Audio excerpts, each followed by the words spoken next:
Jednoho dne, až restauraci otevřeme, tak chceme mít z ní i z jídla v ní radost. Takhle při víkendu jsme si říkali, že si dáme souboj v kuchyni. Jednou si chceme dělat svoje vlastní bulky a vymazlit si je pěkně podle sebe. Tento souboj bych hodnotil jako remízu, ale to jen díky tomu, že polovičce to komplikovala starost o děti. Tak zase příště u nějakého toho souboje. A nebo rovnou s nějakým tím novým receptem, když nám v zimě ta stavba stojí. Sledujte naši cestu. Vaše Bouda.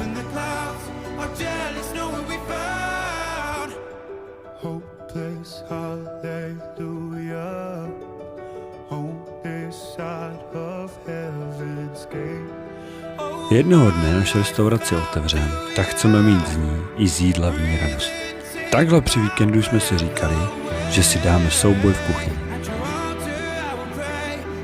Jednou si chceme dělat svoje vlastní bulky a vymazlit si je pěkně podle sebe.